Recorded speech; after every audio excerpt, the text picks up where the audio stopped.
Hi, I'm Preston Williams, and welcome to another edition of Jazz Talk. Today on our show, we're remembering and paying tribute to one of the greatest musicians of all time. I'm referring to keyboardist and composer Chick Corea, who died earlier this month at the age of 79. And to pay tribute to Chick, we're joined by those who knew him best, bandmates, colleagues, and friends. Now, let me introduce everyone who's here today. We have Peter Erskine, Mr. Ron Carter, Mr. Alex Acuna, Victor Wooten, Carl Allen, Dennis Chambers, Steve Wilson, Mr. Al DiMeola, Ms. Patrice Rushin, Ms. Joe Chambers, and Antonio Sanchez, and Mr. Doc Manning. Thank you, everyone, for being here today. And what we're going to be doing is just sharing memories and stories about Chick, those who worked with him, enlightening us on things that we've never heard before. So with that being said, we can kick this off and get started. And Mr. Al DiMeola, take us away. Hey, first of all, I'm honored to be amongst all these wonderful dignitaries of the jazz world. Yeah, man, it started when I was a teenager, and I was a big fan of Chick when he had Now He Sings, Now He Sobs, and then he went into of course Bitches Brew as well, Miles, and then when he started the first edition of Return to Forever with Flora and Airto and Joe Farrell. I used to go see him at the Village Vanguard. Big fan of that. But I was a guitar player, so after playing a stint with Barry Miles Quartet, I went back to Berkeley the second time. And while I was at Berkeley, I got a call from Chick. He had heard a tape that a good friend of mine had made of me playing with the Barry Miles Quartet. And he just called me up. I was in my apartment in the Back Bay area of Boston, near the school, and he just said, "Man, I heard this tape. I'd love for you to join the band." And so I said, "Okay, who is this?" And he was like, "This is Chick Corea." He had that high voice, so I said, "It sounded like Chick Corea to me." So he had, he invited me down to New York for these rehearsals. So my recollection is leaving my apartment. Telling my girlfriend, I'm going out. I'm gone. She goes, "Where are you going, to the store?" I said, "No, I'm going to New York. I just got a gig." So I wind up going home, and I go to my parents' house in New Jersey, and they go, "What are you doing home from school?" And I'm playing Carnegie Hall on Tuesday night, and I'll just never forget my father at the table with paper and white T-shirt. "And I played Carnegie Hall on Tuesday night. What the hell are you doing home from school?" I said, "Dad, I'm playing Carnegie Hall Tuesday night." I went into the city. I had, I think it was something like 2 or 3 rehearsals with the band, and that was it. It was, off to the races for 2 years. We did 3 albums in that time, and it was very inspirational. Chick was my idol. I was a player, but as a composer too. It was a great time. Sad, very sad loss. His legacy is. No one can match that. Beautiful. Thank you for sharing that. Am I looking at Alex Acuna? Hey. That's Alex Acuna. How are you? That's you? Yes. Holy shit. You remember we toured together? It was my band and Weather Report? Yes. With Jocko. That was like when Heavy Weather came out. Scofield was with you. Huh? John Scofield was playing with you. No. No? No. Oh, no, sorry, that's the guitar player. That's a different band. Yeah, I'm a different guitar player. I'm the Italian one. No. The tour that we did, no. Sorry. The tour that we did was with Billy Cobham, George Duke, John Scofield. We did a tour like two and a half months in Europe. So I was confused. I was confusing that. I'm sorry. I know Al. No, I know it was like 55 years ago, but you know what? You were in the band, Manolo was in the band. That's right. Of course, Joe and Wayne, and Jocko's first tour. So it was Heavy Weather came out the same week as my album, Elegant Gypsy. So Columbia Records put us on tour. We did a countrywide tour. We were on tour every night together. Who were playing with you? Do you remember? John Scofield was in the audience. You got to come.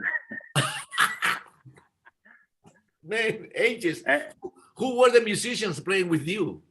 Oh, that's going to be tough. Ah, okay. Oh, you got me. You got me. Okay. I didn't mean that. I'm sorry. No, Beautiful, no. beautiful. Oh, Hey, Mr. Ron Carter. You Yes, sir. looking How are great, you? man. Looking good. Hey, you are. Good to see you, man. Hello, Al. How are you? I haven't seen you Hey, since the last what? you know where? 25 You Christmases ago, man. remember where? No. Is at the baggage counter. At the baggage at Newark Airport. Oh my goodness. You remember that? Yes, now I do. That's when they had airplanes open and stuff like that. You know what? It's the first time I met you, and it was quite memorable. It was really nice meeting you, man. It's a It was pleasure. a great honor. Still nice to meet you. Great honor. Yeah, I may have a head start on some of your guys' experience. If Chick made more than one record not playing his music, I'm on it. It's my record. Record called Parade with Joe Henderson, Tony Williams, Chick and me, and some brass overdubs. Not one of those tunes is Chick's. Huh. And that may have been the only time he's done that. Wow. Wow. And having said that, I'm on his last recording. There's a guy named Jerry Gibbs. You may know of him. He was putting together a record of trios. And one of the trios was Chick, me, and Jerry. And of course, Chick was down in Miami. I'm in New York, and Jerry's in Jersey somewhere. So we did all this internet stuff. And we hoped that Chick had some fillings to do, and Jerry was trying to get down to get him to do it, and Chick said he had his back hurt. My stockbroker, don't worry. Well, CK, stockbroker. Yeah. Probably is. Hopefully it's GameStop. Yeah, I wish it was. About 2 weeks late. Wow. And Chick said he had a back issue. He hurt his back doing something, so that was like in late February. And he said, Jerry, if you get back to me around March, I'll be able to finish this project with you and Ron. And come March, he hadn't gotten any better, so he had gone to the hospital according to his agent. And Jerry kind of lost track of the situation. It was really fluid.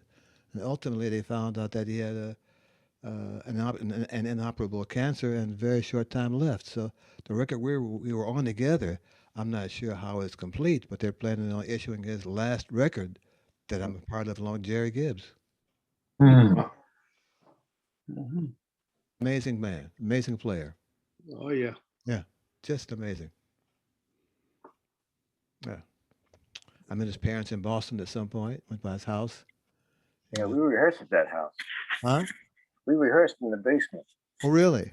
Yeah. So Mama Korea was making, her spaghetti al olio, on a nightly basis for those rehearsals. And his father was just a quiet, smiling guy, And the mother was really like, she was the aggressive one.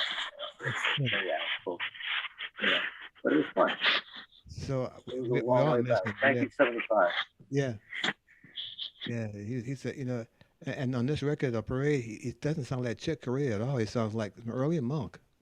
Hmm. So those of you who have time to look up this record and listen to, I think it's GJT with the kind of a trio version with Javon and Tony and me. Listen to Chick. He doesn't sound like the Chick we ultimately we heard after that period of time. He found something to do, and I was happy to have him do it. Took a chance that it wasn't any of his tunes because he always recorded probably only his own songs. And you talk to someone like that, if you want them to say yes, you try to say, well, maybe we'll do one of your tunes to kind of convince them that it's really okay to do this. But I wasn't feeling that. I said, wait a minute, I'm a bass player. My songs, And Chick said, okay. With his pitch voice. We hugged and got it on. I miss him. Really. Thank you. Thank you, Ron. Thanks for sharing that.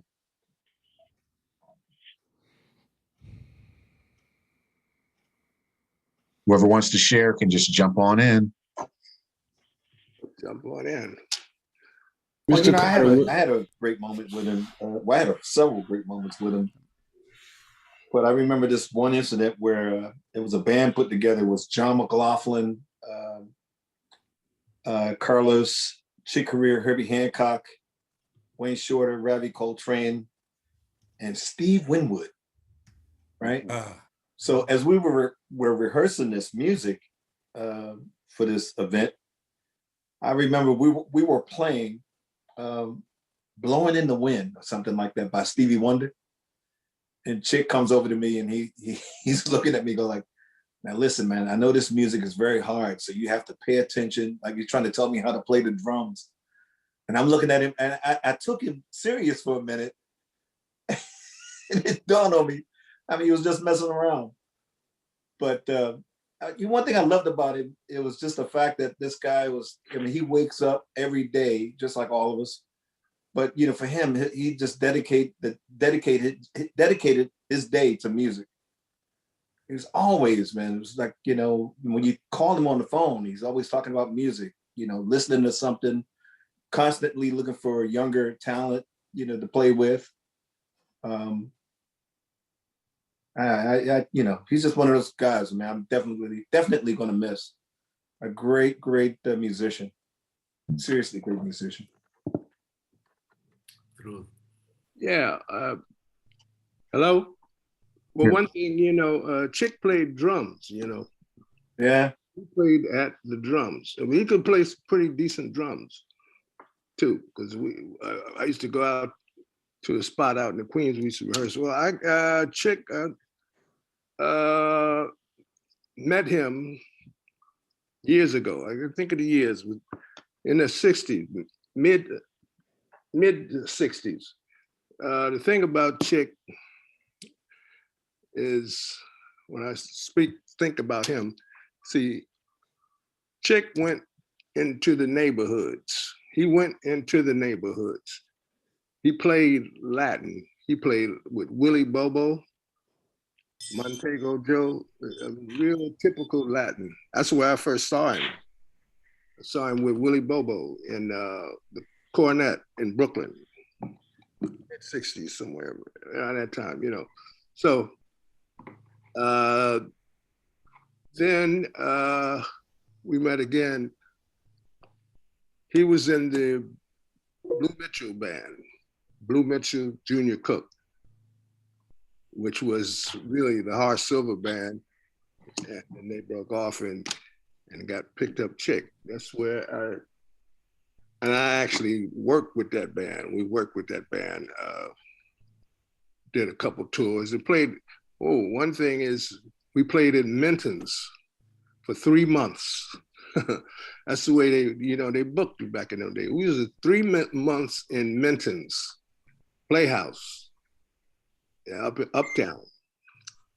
And so that was a great experience. And Chick, you know, he fell right in with what Blue Mitchell and them were doing, which was more, they were doing a lot of, I had to put a tag on it, but there was like a funk stuff, boogaloo or funk beat music. But he was right there. He was right in there. And of course, let's see, I was on his first record, his first recording, Tones for Jones. Yeah, I was on that one. And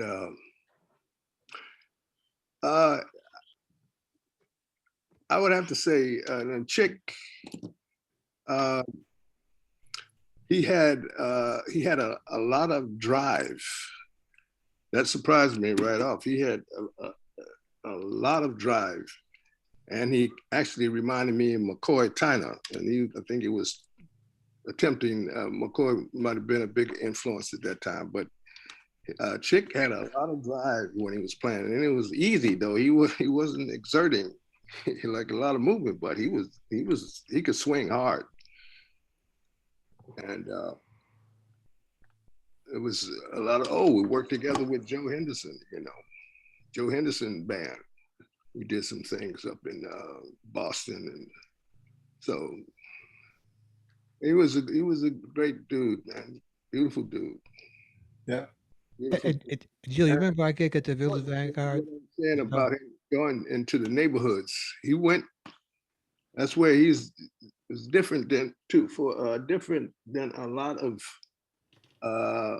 players, but Chick was, I'm not really sure, what was his ethnicity? He was mixed with something. Italian. But the point is, he went into the Black community, you know, Hispanic community, Black community. He got right in there.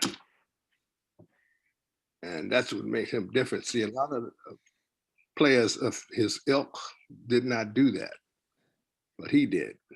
Yeah. Hey, Jill, you remember our gig we did at the Village Vanguard with me, you, Chick, and Joe Henderson? Oh, wow. Yes. Yeah, now I remember that. Yeah. Yeah. Way back then, man. Mm-hmm. Yeah. Yeah. Chick, he was something. Yep. Something. So I just wanted to chime in, Peter, here. I was such a fan of the Bobby Hutcherson Total Eclipse album that you did with Chick. Right. And Harold Land. That was kind of that's one of those soundtrack of my youth albums. If I can pick up the conversation about Chick being a drummer. Yep. The first chance I got to play with Chick was on a recording session for the Contemporary label out in Los Angeles, and it was a Joe Henderson date. And we all got to the studio in the afternoon. Joe came a few hours later. So we're waiting around for his arrival, and Chick said, "Oh, nice drum set. You mind if I sit down and play?" And I had no idea what I was in for. He sat down and played, and I'm just kind of scratching my head, and I'm, well, damn, what am I going to do? Right. 'Cause I mean, boy, he really played great, and Yeah. and so the more I got to play with Chick over the years, we did a quartet tour. That was one tour I did with him. And you mentioned his mom. She came to one of the gigs, and I remember her telling Chick how much she liked the band. She said, "Chick, it's a real swinger." And we were doing mostly just kind of straight ahead stuff. But we got to talking about drums and drummers and drumsticks. And after the tour, Chick and I carried on this conversation by email. And I'll never forget, he ended his letter to me saying that he had really hoped to be a drummer professionally, but in his words, he said, "Unfortunately, the piano career took off instead." Maybe that's not lucky for the rest of us, but he was just an all-round incredible musician, and like all of you, I mourn his passing, but I'm sure he would be delighted, and he must be looking down, happy to see all of us here together. Yeah. Pick up kind of where you left off, Peter. Hi, all. Patrice Russian here. Hey, Patrice. So great to see all of you. Thank you for the invitation to participate, Preston. So, Peter, I know what you mean. He sits down at the drums, he played, and you had that moment of like, uh-oh. So I had a similar story. And Al's funny because you mentioned about his mom's spaghetti aglio. Oh yeah. So I'm playing a gig with Lenny White in Los Angeles. It's Lenny's gig. And his relationship with Chick was always pretty good. So he had just left Chick's house, where his mom had cooked the great, the famous aglio olio. And when he came back to the club, Chick said, "Well, man, I'm going to come out and hear the band." And so Lenny came and he said, "Oh, Patrice, I just left Chick and he's coming by." And I said, "Oh, that's great." So then he said, "Would you mind if he sat in? Can he sit in?" I said, "No." And it just fell out of my mouth like that. And so he says, okay, no problem. I will let him know. So then I said, oh, he's getting ready to go out and tell one of my heroes that I have said he cannot sit in. Anyway, afterwards, the chick was very gracious and we laughed about it afterwards. And he says, well, I'm just curious. No problem, but why didn't you want me to sit in? I said, I had the gig. I wanted to keep it. That's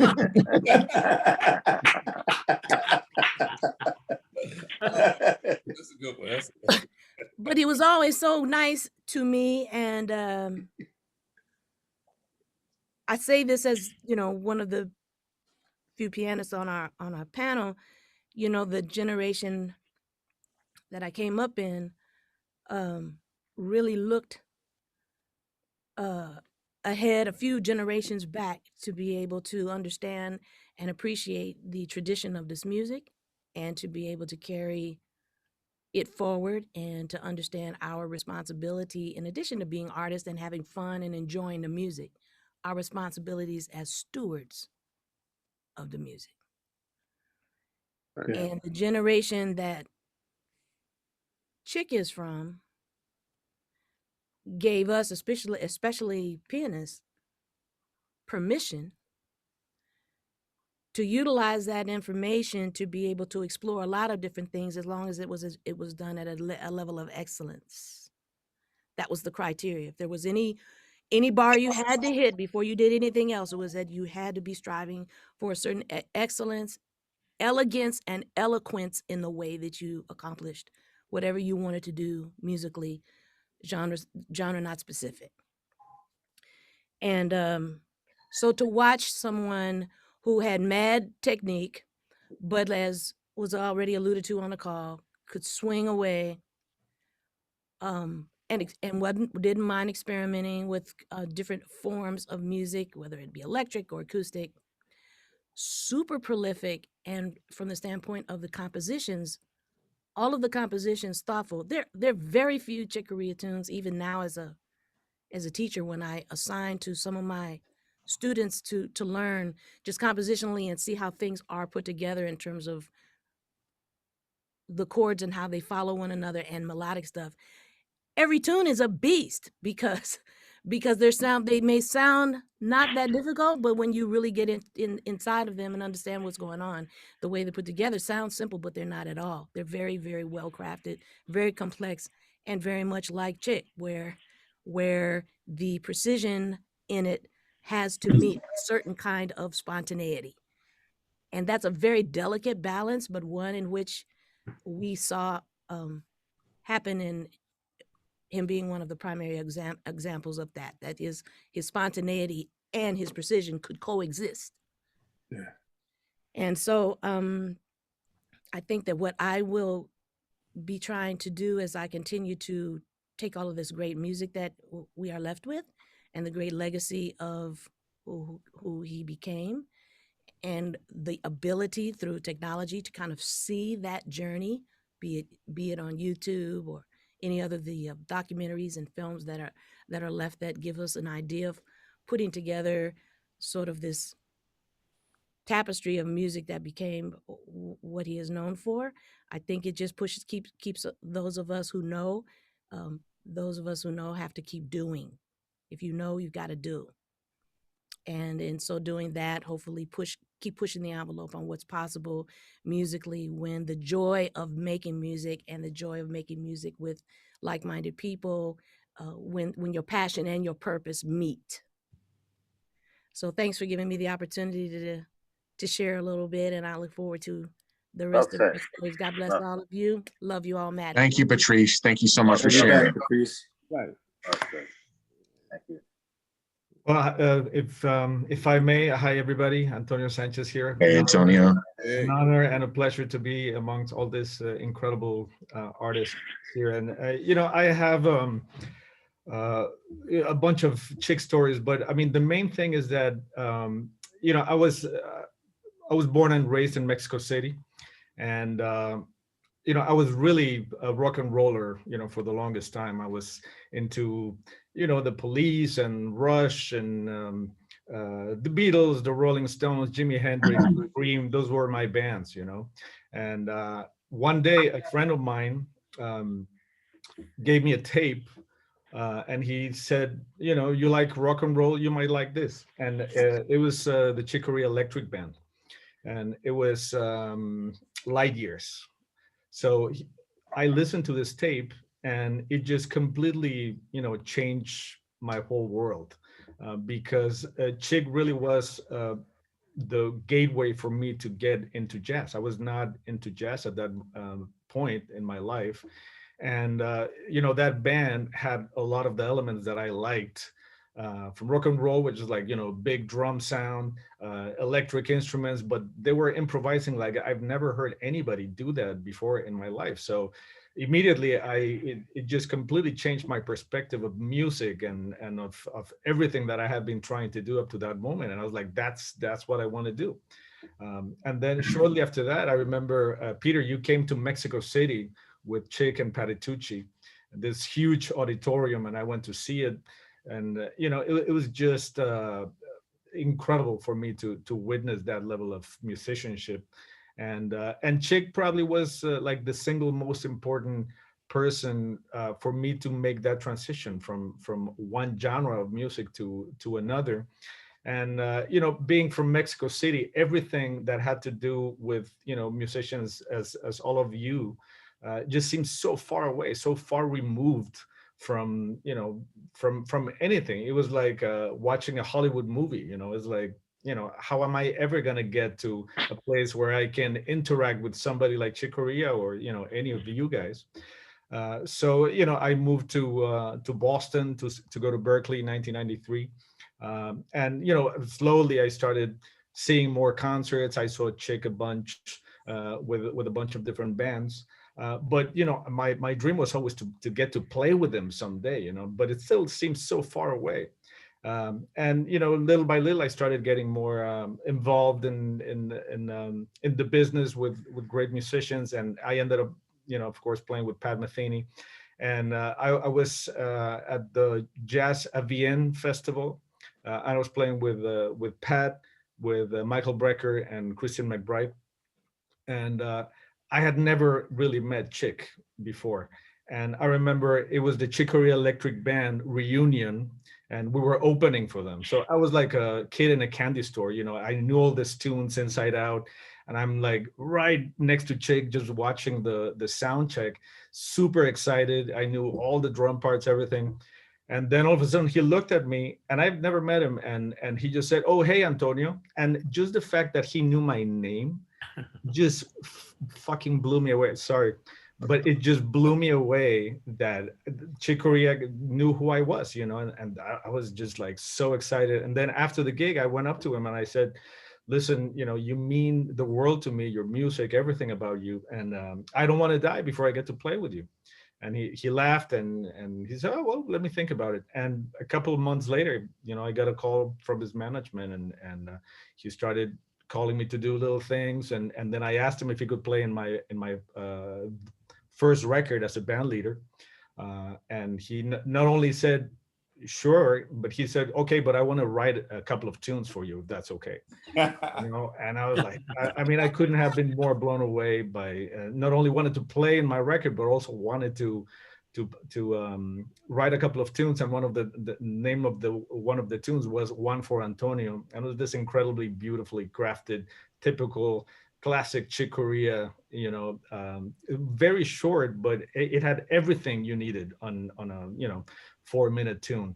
Just marvelous. And you know, just a few times that we were able to make music together, I immediately felt myself just getting better as, you know, every minute that went by on stage with him or around him, because he was just such an inspiring person, you know, that did so much and transcended musical genres and styles. And, you know, I always thought of Chick as a cat that no matter what, I mean, you throw him up in the air and he would land on his feet somehow.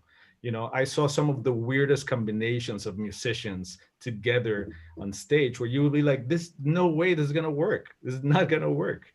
But with Chick there, it would work. You know, he would just was the glue that put everything together in the weirdest situations. And he was also enjoying every minute of it. You could see it on his face, like, this is really weird, but I'm making it work as we speak, you know. And to me, that was always incredibly inspiring. And just like Patrice was saying, you know, the level of excellence that he did everything with, it was just, you know, something that I can only aspire to. Of course, you know, I'm never going to get there, but it's just such an inspiring body of work that he left behind for all of us. And I'm just, you know, incredibly honored that I just got to share music with him, and I got to be able to talk to him and learn from him. So, you know, I will forever be thankful to him for that. Thank you, Antonio. Hey, I gotta step off though. Jimmy. I wanted to just give me a sec. I know I'm interrupted, but I got to step off. I have to go to work to do a concert. But I want to let all of you know that all the work that you do, I'm the one who sits back and had to listen to it and have to do it on the radio and talk about it to try to get this idea across to all these people that you should be listening to these people because they're talking about your life. You know what I mean? I don't know how you feel about that, you know, but it's a way where that's the only way I can contribute, you know, because you guys make a lot of sacrifices, and I understood that. And you know, as a story, I got turned on to Chick. I got out of Vietnam when I was 20, and so I hooked up with the guys in my neighborhood. They were in the same thing I was into. They liked the music, but we were just listening to a lot of rock during that time. Dennis knows it. Dennis Chambers knows about these neighborhoods that we grew up in Baltimore, and so we would go to all the rock concerts. And you know, Bill Frisell and all these other people, I would hook up with him. I see him down the Civic Center, you know. So, but anyway, a friend of mine, my friend James Posey, Mo, he says, I got this LP for you. And he says, you know, we always, you know how you quizzing each other, you don't show them what you got. So he hands me him and the Seventh Galaxy. That was it. That was it. That was it. And that's like 73, I think, 72 or 73. And then it was some other lucky things happened too. So I started getting into that music again, jazz, that jazz oriented thing again. Because, you know, as a kid, I listened to.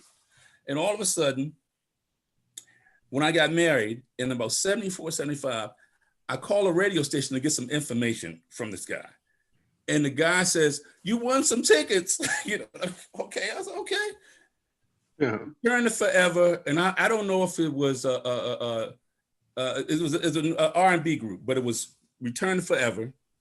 And what's so interesting about this whole thing was I got it free. I went to Painter's Mill. Okay, Painter's Mill's got a circular stage. Dennis knows a lot about that. You know, so I go there with me and my wife. She was alive then, and they had Al Demiola, they had Lenny White, Chick Corea, and Stanley Clark. I'm sitting right there. You know, that's luck. You know what I mean? That happened to me. I never forgot that. You know, and that was a happy time. You know what I mean? That was a good time. And they everything I needed and everything I wanted during that period of time in my life, because a lot of times, you know, you're a vet and everything. A lot of times I was isolated. I was just, I kept my distance. I had two good friends that I used to hang with, always about the music. No matter what we did, we would go to check out these musicians and then come home and see our respective girlfriends or something like that, you know.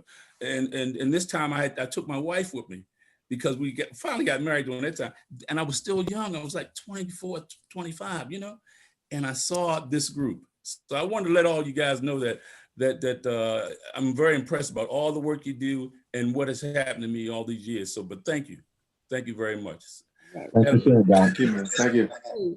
Thanks a lot. Where's Dennis Chambers? I'm right here. Yeah, hanging up here somewhere. Is that Dennis? Yeah. Yeah, Dennis. Yo. Wow. Wow. Amazing.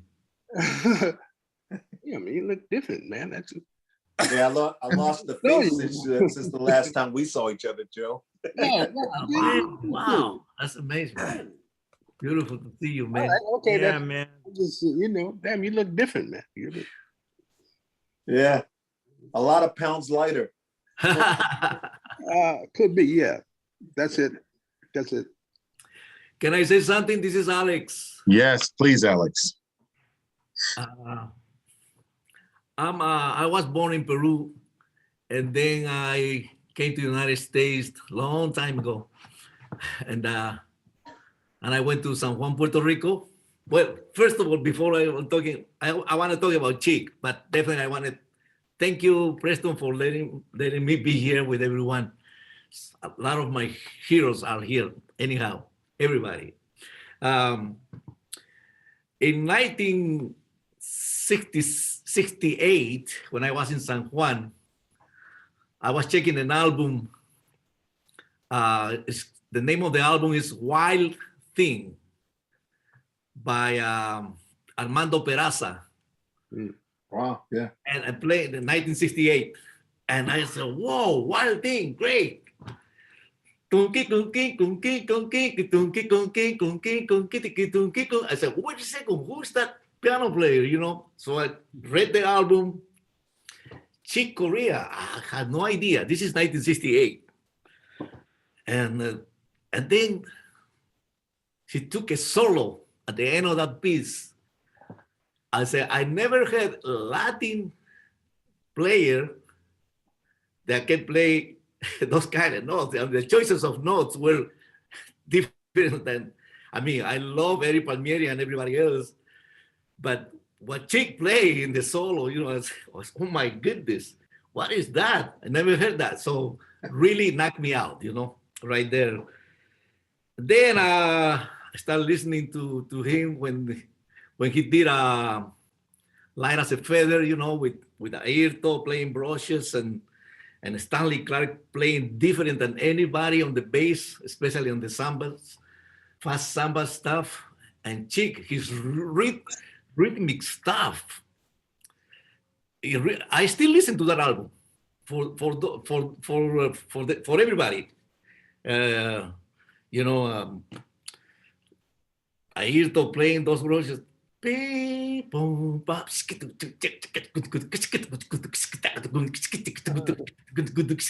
Stanley Clarke, wait a second. And this is 1970, 71, you know, long time ago.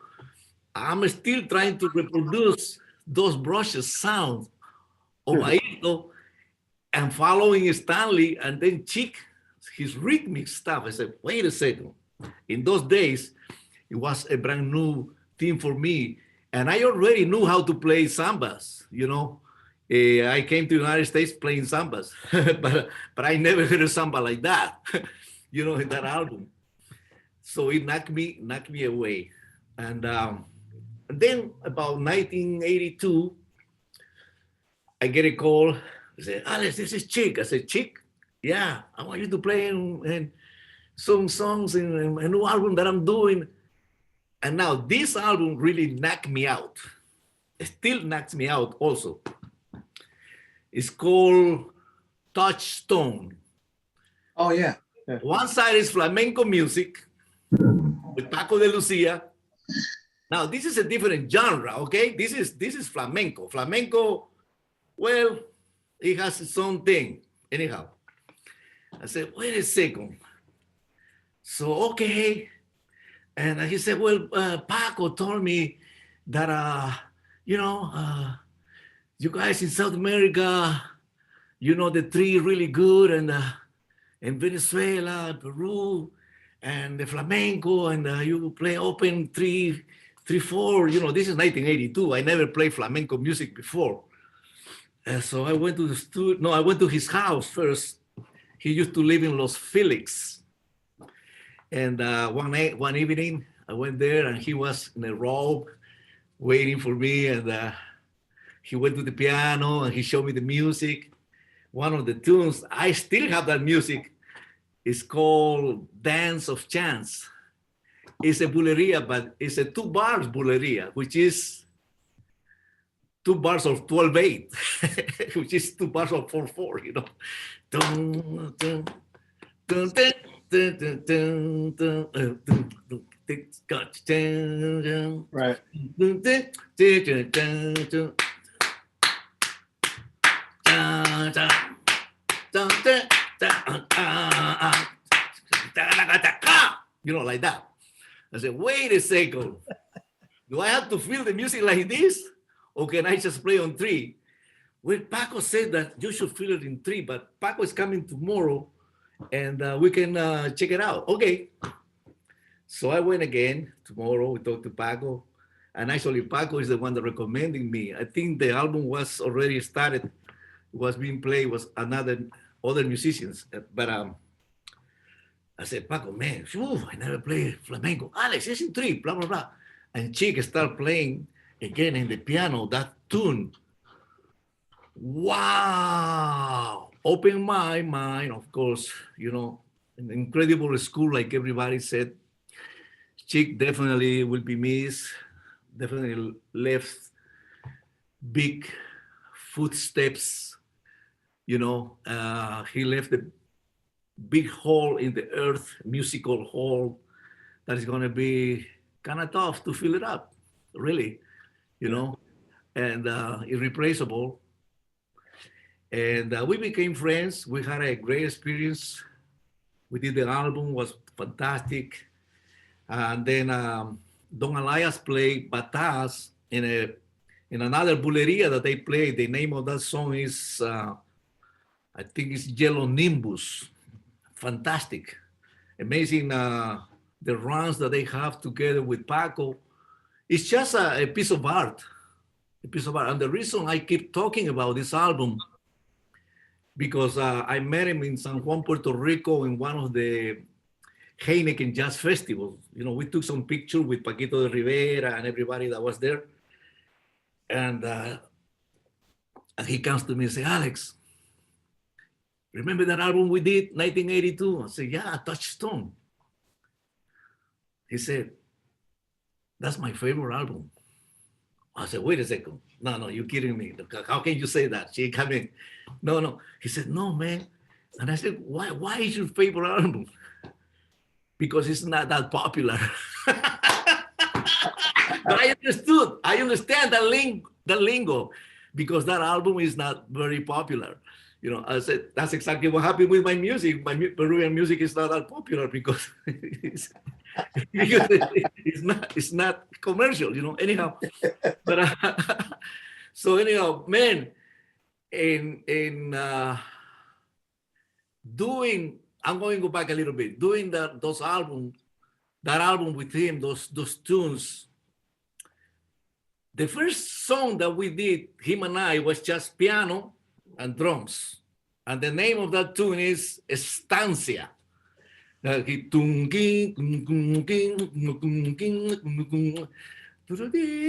Whatever. And then just drums, and I'm playing like kind of a Latin, Bayon Latin mix with, you know, Bayon Latin. Just the two of us. And then he never used a bass player for that song. And he played the bass player with the bass line with the left hand and improvised and everything live, you know. We recorded just piano and drums. And then Don Elias came and put the percussion. It was amazing, beautiful. 1982 Latin jazz with Chick, and then flamenco music with Chick. I never heard a musician that has so much knowledge about flamenco music, because what he wrote for Paco, even Paco was sweating about it, you know, because the lines very flamenco. And I didn't know that they already got together to do another album that Paco did in 1979. It's called City Up with Z. Paco and Chick. Anyhow, all the glory that I'm talking and the honor and the privilege that I had with him is definitely a dedication of my love for him. I knew his wife very well, Gail Moran. I met her in Puerto Rico in 1966. And then I saw her playing with John McLaughlin in Las Vegas in 1972. 73, 74. She was singing and playing keyboards with Mahavishnu. And then she married Chick. And with this, I'm going to say goodbye. This is a song that begins in the album. The name of the song is Procession. And it begins with the snare part. And that's when I knew that Chick was a drummer. He showed me the snare part that he wanted me to be playing in that song. Just a snare, you know, and then I put all the percussions. But I didn't know that he did like a rudimentary. He had great hands, by the way, great rolls, very neat, very clearly, and he played amazing. You know, I just wanted to say that about him, and my heart still aches because a beautiful experience and opened my mind, especially being able to understand flamenco music, flamenco drumming right now. And thanks to Chick, for sure, and Paco, that is also up there. Rest in peace, both of them. Thank you, Preston, and thank you, everybody. Thank you, Alex. Hey, Alex, I thought you might like to see this photo. Oh, you see, that's the one. That's the one in San. No, what is this? Oh, that was in Monterey. Monterey. 2015. Wow. I took that backstage after the concert. Oh yeah, this is when we were doing Jacos, no? Yeah. Okay. Wow, thank you, Peter. Man, I'm gonna call you to send me that. Can you forward that? I'll do that. Yeah, I have a few. We could definitely see the love between the two of you. Yeah. Thank you so much. Thank you for showing me that. Yes. I just wanted to add one thing to all the wonderful things that everyone has said, and we're the inescapable feeling I had from way back when, and certainly with Now He Sings, Now He Sobs. It always seemed like music from Chick Corea was a postcard that was from the future. Mm. And it said, "Hi, I'm having a great time. I wish the rest of you all were here." Bravo. I like it. I just want to say hello to everybody. Hey, wow, so great to see and everybody's vibrations, man. Chick, what could you say about Chick Corea? You know, I mean, coming to New York in the mid 70s and hearing him in so many bands. And prior to that, when the first Return to Forever with Joe Farrell. Yeah. Chick and Joe Farrell together was so beautiful, man, because he came up under Joe in a certain way. I mean, Joe Chambers, everybody that's here that were on the scene with Joe Farrell. Yeah. Oh, right? I mean, how bad he was. But then with Mike Brecker and Bob Berg and some of the saxophone players I heard Chick play with around New York, Joe Henderson also. And the records with Stan Getz, growing up with Sweet Rain, with Ron and Grady Tate and Chick. That was amazing, man. That was some beautiful Stan Getz. Stan loved playing with Chad and Chick. That other record too with Tony. Was that Captain Marvel? With Stan and Chick together was something, man. And then Gary Burton and duets, going and hearing Chick live. Oh man, he just sent me the woodshed every time, you know. That Now He Sings band, they played the Vanguard. When they had it was a moment in the 80s with Roy and Miroslav. Came and did a week at the Vanguard. That was incredible. I was there like every night. Wow. Recently, I had an amazing experience. It was in at SF Jazz, honored McCoy Tyner. And it was all pianists, but I went out to play duets with McCoy, but Chick was there with Marcus Roberts also, and Jerry Allen, Benny Green, Taylor Ikesty, and Kenny Barron. And everybody played for McCoy. And Chick was so beautiful when he went to speak also. He played one of his children's songs when he played. Everybody else played McCoy's tunes. But then Chick spoke, though, and he said some story about first coming to New York, 18, 19, going to the half note, and hearing the Coltrane Quartet. Didn't meet anybody, you know, just sat in the back. How he went all the time and how much McCoy meant to him from that time, you know. And at the time, McCoy was maybe 22, right? He was 22, I think, on My Favorite Things. Anyway, it was so beautiful to be there with him in that scene, you know. And with him and Kenny Barron together, the way they all hung out, and Jerry was there and played so beautiful too. Yeah, we're losing all kinds of folks around us. Yeah, wow, it's Milford Graves, losing Milford right after Chick too, that same week, man. Yep. I had a chance to play some duets and things with Milford through the years. Only played with Chick a few times. Once at the Blue Note, he did a Bill Evans 2 weeks, and with Eddie Gomez and Paul Motion. First week he played just trio. I think a recording might have come out from that week. The second week there were guests, and I played with Greg Osby, and I joined the trio, which was really fun, man, to play with Paul and Chick.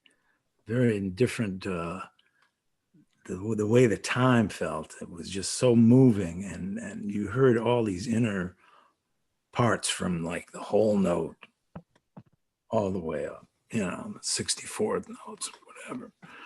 But the timing and everything was so beautiful. Yeah, hearing Chick in duets with Herbie also through the years, lots of different concerts on the road, you know, different festivals and things. Yeah. Yeah. You're right. Yeah. Donald Harrison, that's you over there? I'm in the house. Okay.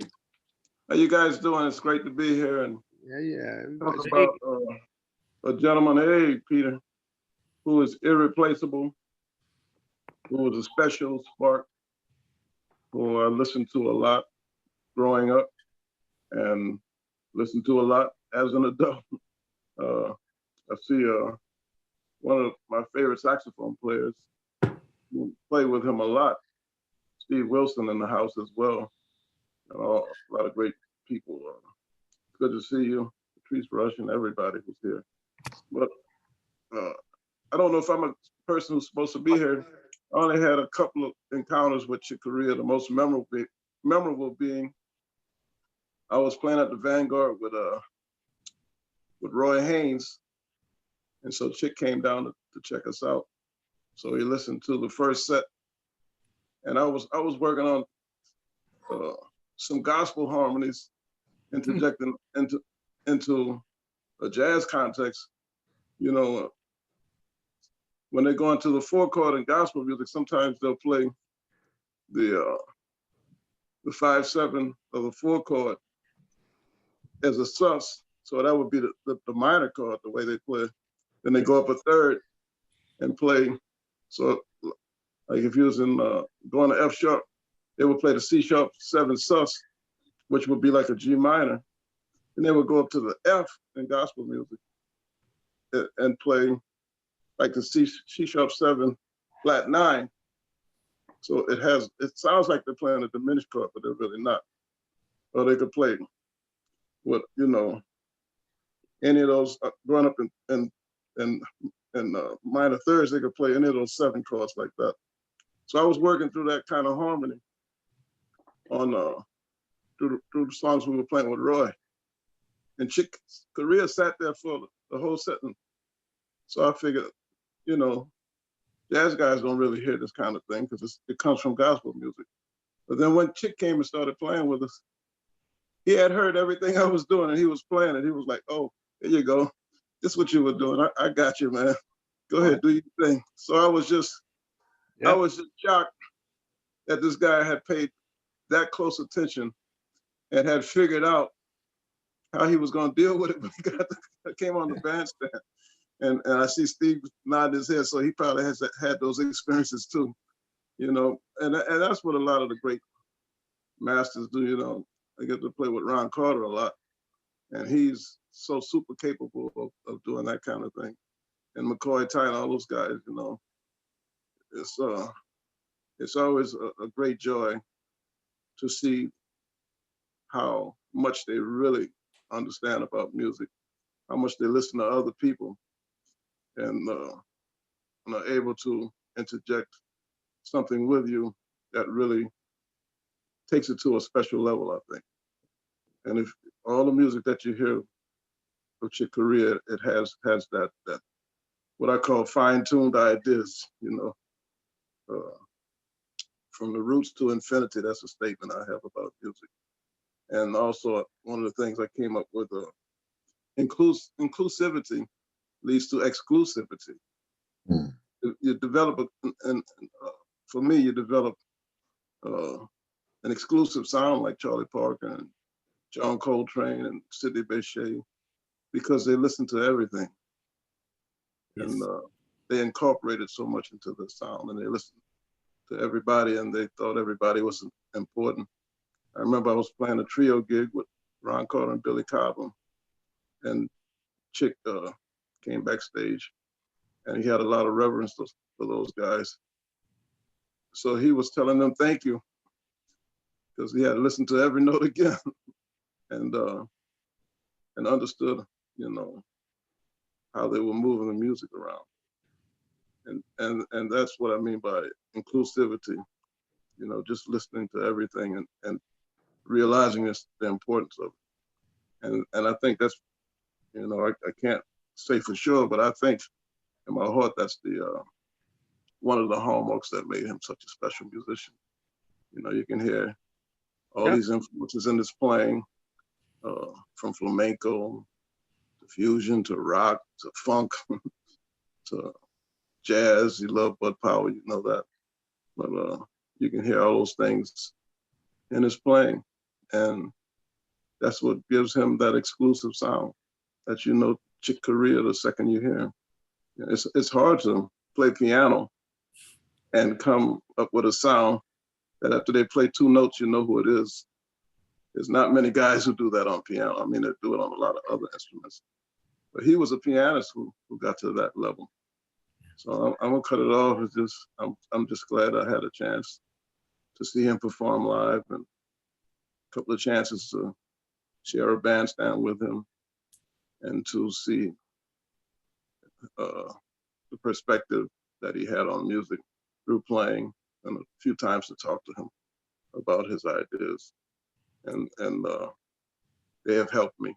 All those guys help you. And what I say about people who get to his level, they're one of the ones. So Chick was one of the ones. Definitely. All right. Thank you, Donald. Oh. You know, I'll pick up a bit on that, and of course what everyone else said. You know, Chick, all channels were open all the time, creatively, and there were no boundaries. And every night that you were on the bandstand with him, he would push you into territory that you didn't know you were capable of going to. And you grew every night, and there was no fear. It was only joy. And that's what he wanted. He wanted to bring out the best in the people that he was playing with. So every night was an adventure. He never repeated himself from night to night. I mean, after we would play the melody, but in terms of what he did soloing wise, there were certain Chickisms, if you want to call them that, in his playing, the way that he would phrase, or the certain, grace notes and things like that. Certainly his touch was identifiable, but in terms of the raw material, it was different every night. And the amazing thing about him, I had the blessing to tour with him on a few projects, but the thing that was consistent about him, well, among many things, but Chick had this fifth gear. And most nights, you tour and the concerts would be around 2 hours, with or without an intermission. And, you get to that last tune and you think about not coasting, but okay, when the last tune, we're going to let it all hang out. It's been a great night. But Chick had this fifth gear, man, that it felt like he was getting ready for another set. And you just think like, how in the world? I mean, and I'm like, man, I'm spent. I've just used up all of my stuff. And this guy's just getting revved up again. And it was like superhuman, just incredible. And the way that it would just inspire everybody on the bandstand was, it just made it so much fun. But the other thing is that he had so much drive and so much passion. And I remember when we were touring with the group Origin, which was a sextet, and we were doing a South American tour for about 2.5 or 3 weeks. And during the course of this tour, he was working on this Mozart concerto that he was prepping for a recording, which we did a few months later with the London Phil. And so on this tour, he would tell his road manager every night, said, look, see if it's possible that they can keep the hall open after the gig. So every night, man, we do this 2 or 3 hour concert, and he would shed the Mozart for a couple of hours. I mean, so I'm thinking, here we are, we're doing this gig, and some days they were travel days, and we all know how that can be. And at the end of the gig, you're wiped. Man, he's staying in the hall and he's shedding for another couple of hours after the concert. And I saw him do this on several occasions, where we have these long travel days, and you get off the plane or the bus, you're like, okay, well, I'm gonna have a nice dinner, chill out, get ready for the next day. Chick would most often have a keyboard in his room, and he'd get to the room and he shed for a couple of hours, maybe go have some dinner, come back and shed some more. So he never lost his drive, man. He was just his drive for excellence and his drive for the passion of music. And I think his mission was that he really wanted to uplift humanity and uplift us all with his music. That's what drove him. And he was a great humanitarian. He was a very kind human being. He was very supportive of musicians of every level. If you were striving to be a creative musician or a creative artist of any discipline, he was always very supportive. And, whether you were the fan that came to see him to say, hey, thank you, or whether you're a musician that he had worked with or someone he respected, he gave everyone that equal kind of support. And he just loved seeing music and creativity out here because he thought it really could impact and change the world. And he certainly did that on so many levels. So it was just amazing to witness his craftsmanship. And I'll say one more thing about that. Of course, we all appreciate his raw genius. And you look at the body of work that encompasses 5-6 decades. It's just incredible when you look at his body of work. And I think one thing that hopefully we'll come to appreciate even more, and hopefully his music will be archived somewhere we can study those scores. But we all know what a great improviser, great pianist he was, and great composer. But man, he was a master arranger. His arranging was just uncanny and incredible.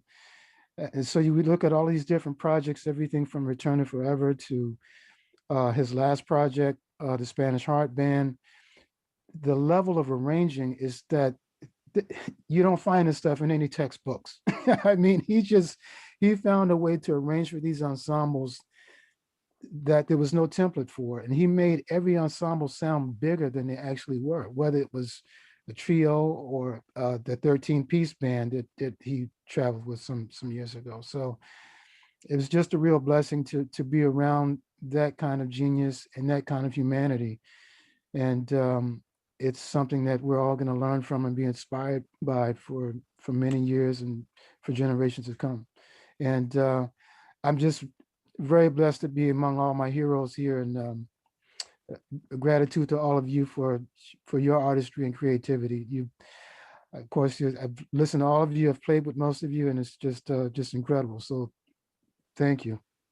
Hey, Steve, it was so Thank you, great to hear you with Chick, man, all that in that music. Thank you.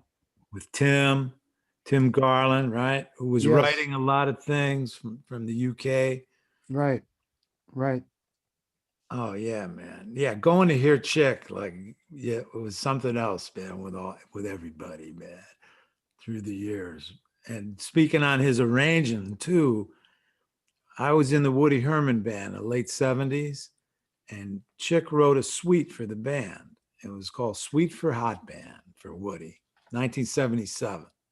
And it was the first time he wrote for a big band, right? He wrote some mentions on the cover of the recording. We did this direct to disc recording, and his suite was one side of the record.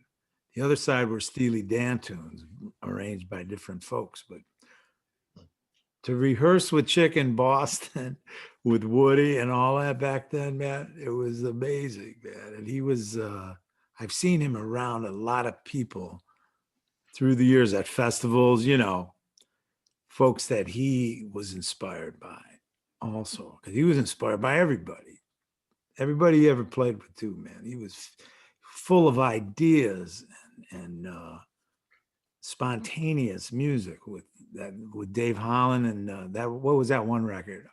ARC. Talking about Circle, that group Circle with Anthony Braxton. With Anthony Braxton. And it's Barry Atshul, right? And Barry Atshul. Yeah. Right. Incredible, man. So beautiful. The spirit in that. And of course with Roy Haynes also. But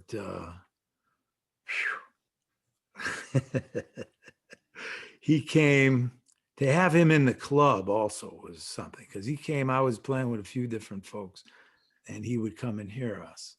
And he came, I was playing at Birdland with Hank Jones, and it was Hank's 90th birthday week. And I think Willie Jones was playing, and George Mraz. And Chick came to see Hank and wish him a happy birthday. And to see him and Hank together in that little hallway in the back at Birdland was so beautiful, man. He was, Chick was inspired, and he was inspiring. God bless him, man. And it's great, Donald. It's so great to see everybody here. Joe Chambers, and the New York family, Carl Allen, everybody, Dennis, Peter, you cats are out on the West Coast, but man, it's all one. It's all as one. All is one, man. Thanks for all the inspiration, everybody. Wow. Thank you, man. Thank you. Well, I'll just say a few things. I probably had the least amount of experience with Chick, but as high school going into college, one of the records that I really, really enjoyed was his record with Gary Burton, Crystal Silence. And I used to just listen to that record all the time, and still do. And so to fast forward, 1987, I get a phone call from a friend of mine, an alto saxophonist named Pete Yellen. And he says, Carl, I want you to produce my record and play on it. And he said, before you say no, Chick is going to do it. I said, well, how do you know Chick's going to do it? We don't even know when we're going to do it. Well, we're going to just have to make it work so Chick can do it. Okay, so we get to the studio, and I'm nervous. And as soon as I see Chick, I'm just like, I'm just, flooding him with all sorts of information, questions and about the record, and he could tell I'm nervous. And immediately he says, well, man, I appreciate that. He says, but I'm looking forward to playing with you. And so he had a way of just making you, he could tell I was nervous, but he had a way of just making me relax, you know? And it's just kind of interesting being on this call with so many of my drum heroes here, and so many of you all have spoken so eloquently about Chick's love for the drums. And I don't think that's coincidental that there's so many drummers on here now. But one of the funny things that happened in between takes, sometimes he would go in the drum room and play, right? So when the session was over, when we finally finished, I'm getting ready to go and pack up. And he's in there, and I'm thinking, you know, okay, he's just playing. And then as soon as he gets up, he starts taking the cymbal off the stand. And I'm thinking, man, that's nice. He don't have to help me pack up. I'm like, I'll pack up. So he looks at me real serious. I said, Chick, I got it. He said, no, it's cool. No, I'm not. No, but I'm taking the cymbal. I said, no, Chick. I said, excuse me? He said, yeah, man, the cymbal here, I got to take the cymbal. I said, well, Chick, man, I appreciate it, but I love you, but you can't have my cymbal. So he's like, no, but I need to have the cymbal. And it's like he just couldn't believe I was telling him he couldn't have the cymbal. So I said, look, I'll tell you what I'll do, Chick. I will call the cymbal company. At that time, I was with Sabian. I said, I'll call them. Now I'll have them make this exact cymbal and send it to you. He said, I don't think it's going to be the same, man. Just have them send it to you, and I'll take this cymbal. I said, no. I got to have my cymbal. So they made the cymbal, and they sent it to me, and he called me and said, man, the cymbal's just like your cymbal. And every time I would see him after that, I mean, for years, he was like, I still got that cymbal, But he was such a beautiful, gracious person, and just, you know, to me, that was the sign of as Donna was saying, you know, one of the ones, because all of the people who were really at that level, just like all of you all, are just so kind and gracious and loving and respectful. It was just all love, you know. And, you know, he was at that point where he could certainly be like, I'm Chick and you absolutely not. So, but he never had that vibe, you know. So I'll miss him. Absolutely. Yes. Yeah. Anyone else? Yeah, I'll say a little bit. I'll start by saying an honor, like everyone is saying, just to be here. You know, Steve Wilson and I grew up in the same town, kind of in the same era. So, you know, we remember, yeah, I guess when that Return to Forever hit the scene. And I know Steve, you know all my brothers. When I was, I think, 8, we went to what was then called Hampton Institute to see Return to Forever. And because I was, and still am, such a huge Stanley Clarke fan. And I was 8 or 9, which meant my oldest brother was only 16 or 17. So 5, you know, young kids at the concert. And once the concert was over, us brothers, we just didn't leave. And the hall empties out, and so they see these little kids sticking around, and somebody lets us downstairs into the dressing room. And so for a good bit of time, we hang out there, and, you know, I can vividly remember Chick, Stanley, and Lenny sitting at a table, and Al, for whatever reason, I guess there was a tricycle in the dressing room, but he was riding a tricycle just around the dressing room.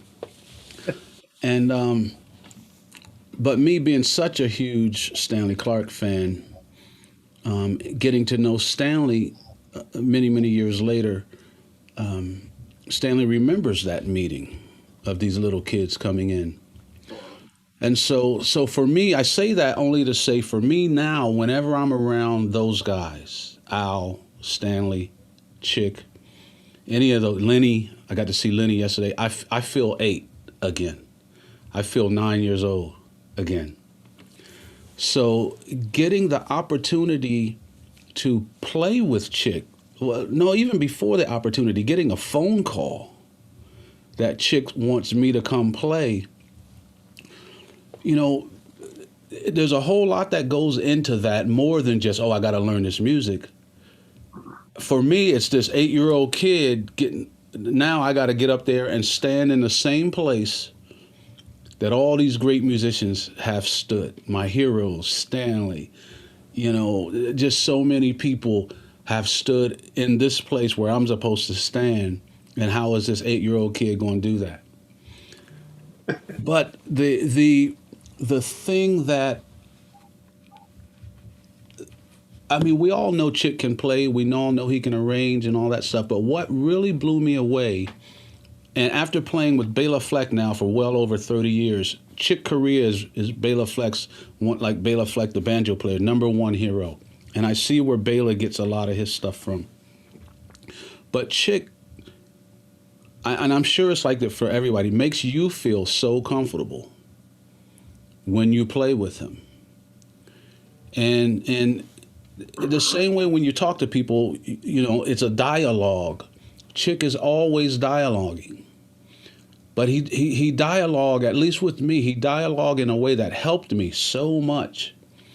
Because one gig, he called me to come in at the last minute and play upright bass at the Blue Note for his 75th, one of the weeks of his 75th birthday week, 8 weeks at the Blue Note. And playing upright bass is not what I do. I own one, and that's as far as it goes. But when I got the call, my manager, my friend calls me and says, Chick wants you to come in. I said, call him back. Make sure he knows who he called, because I figured there's another Victor in his phone book that he meant to call, not me, right? But it came down to he wanted me to do it. And I was already fortunate enough, I was going to get to play the final week with Lenny, John McLaughlin, and Chick. And I was on me playing electric. I guess Stanley was unavailable. So I was prepared for that, but I had to come in at the last minute the week before to play upright. And that was with Hubert Laws, just unbelievable on flute, Ravi Coltrane, and Lenny and Chick. And I was totally uncomfortable. But it was like, if you can understand this, I can only say it in words. It was like Chick loaned me his confidence in me. It was like his confidence in me pulled me through it. Because I'm sitting there as uncomfortable as possible, especially the one night I look out there and I see Ron Carter's wife, okay? And I know she's not at the club without Ron Carter. So I'm immediately real nervous now because she's there. And then I see this tall guy in a nice suit with a nice pocket square, and I'm sweating. And just yesterday, I was looking at a video. I think Dennis sent it to me. Dennis, you must have come to one of those gigs, but Dennis, you sent me some videos from the audience of those gigs. And I'm taking an upright solo. And I'm so in my own world because I'm so nervous and I'm just trying to get everything right. You know, I think about going up the thumb position, but then I'm like, no, don't do it, you know, and I'm here, but I'm so in my world. When I listen back to the recording, I hear Chick telling me what to do. It's obvious, except I wasn't listening. You know, I mean, according to Lenny, I played well enough. I played well, but it blew me away listening back to it. And I hadn't listened to it in years until the other day. I was listening to some of the stuff Dennis sent me, and I hear it. Chick is telling me, he's just dialogue. Do this, play this. He's setting up these simple things that if I would have listened, I would have been much better. It wasn't like he was drawing the attention to himself. He was feeding me to lift me up. And he's so good at that. He's so good at that.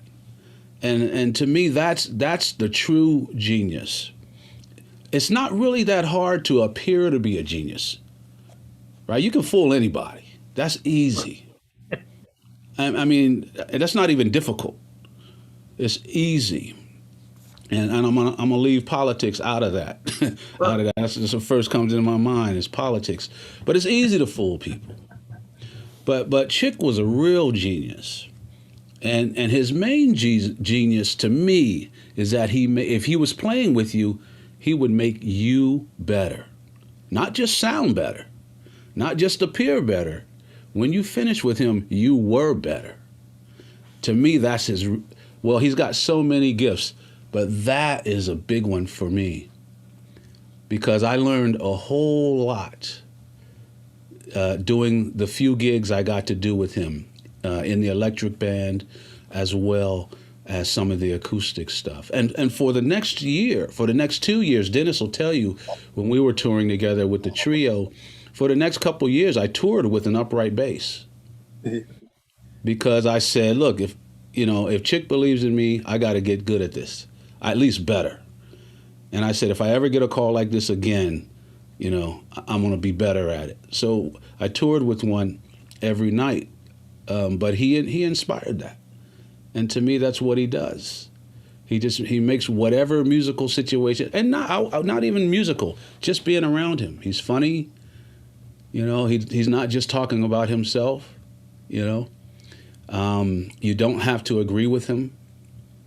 And the very first time I played with him, sitting in for Patitucci at the Electric Band, I actually gave him a record that I had just come out with, and he came back the next day asking me questions about it.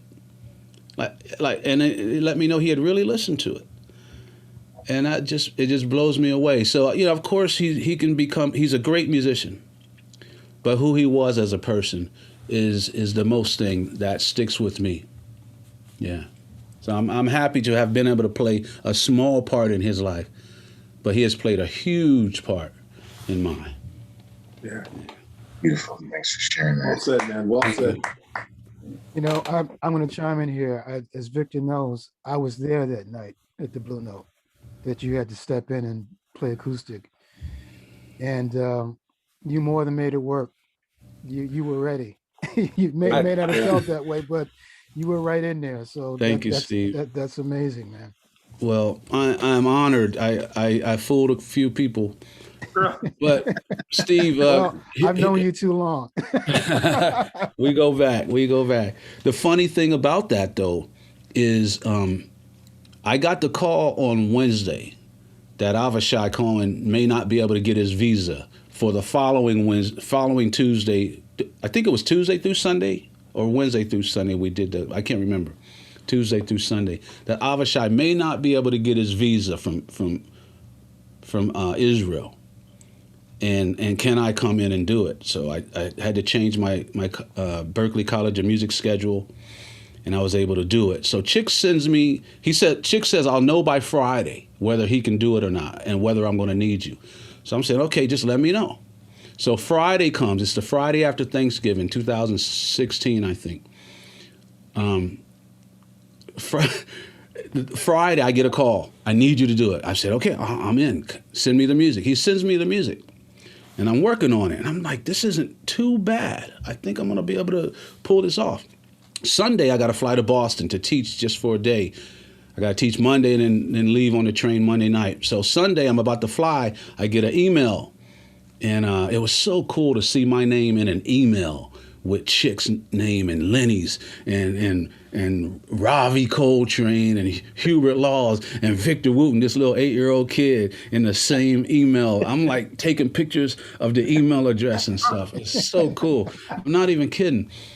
But he says, okay, we're doing two shows a night. Here's the set list for the first night. Here's a set list for the second night. And I'm looking at these two set lists, and I know the songs from records, but it's not the music I've been learning. So I called Chick. I emailed Chick back. I said, Chick, that's not the music I've been learning. And I sent him, here's what I've been working on. Here's what you sent me. My phone rings. He's like, who sent you that? I said, you did. He said, that's the wrong music. He said, that's the music we're playing now. So he sent me your set list, Steve. He sent me so that's what I was working on. And so I just, inside I'm like freaking out big time. But, on the phone, I'm cool. I'm like, just send me the right music. So he sends me the right music, and I get it just in time to print it out, the sheet music, and I put the audio on my phone so I can get on the plane to Boston and just listen to it all night, all day. I sleep to it. And so it wasn't until Monday that I taught Monday morning into the afternoon. I stayed up from about 6 at night to about 2 in the morning, finally working on this music. Tuesday, get to New York, and you got rehearsal, the sound check, and then you got a gig that night. So I was really not comfortable. But again, it was his confidence in me that made me rise to the challenge, as well as a couple other things, is that nobody was prepared, because Chick was doing different music every week. He was reading and learning it too. And, so that helped me relax a little. But then I had Lenny in my left ear coaching me and saying, look, this is what Stanley would do. And he would like, okay, that song Candy by Cameo? When we get to this part, play the bass line of Cameo. Play the bass line of Candy. That's all. That's what Stanley and I do.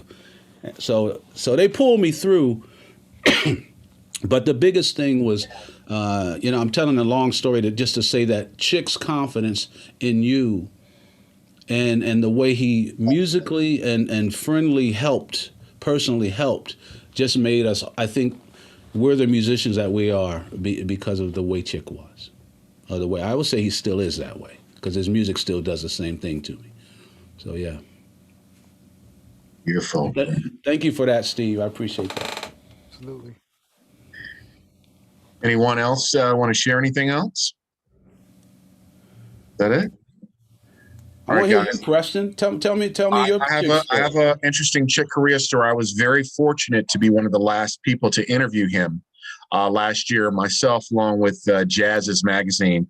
And the interview went well, but I got a little nervous because in the beginning, I wanted to talk about his career, and he stopped me and he says, hey, man, I want to talk about the Academy. He was so excited and passionate about that. He wanted to talk about his Academy and what he was doing, because I was like, I wanted to go back to, Blue Mitchell, The Thing You Do, Chick's Tune, and talk about that. But he was more focused on his Academy. Over the years, I got a chance to talk to him quite a bit. He signed all of the albums for me. I mean, everything from Return to Forever to Circle to Now He Sings, Now He Sobs.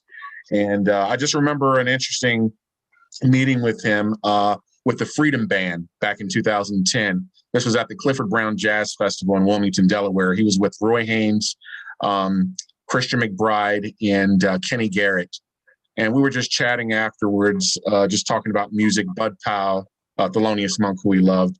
And all of a sudden, the late Donald Byrd comes walking up and just joined in the conversation, and we're all just chatting. But I just remember him just being so gracious, so nice, and I was very fortunate. If you guys haven't seen it, just go to my page, Jazz Talk Chick Corea, and we did the interview in June or July of last year, and it was fantastic. Just about all of you, I think, have been on my show, except you, Steve. I got to make that happen. You got to be on my show. I'd love to. Yeah. But every one of you guys, I just want to say thank you today. This meant a lot to me. I learned more about Chick Corea, and it was very enlightening. You guys, hang on. I'm about to close out the show. Well, you've heard it from all these great, wonderful artists. And as the saying goes, if the music grooves and makes you move, it must be jazz. I'm Preston Williams with Jazz Talk, signing off. Peace.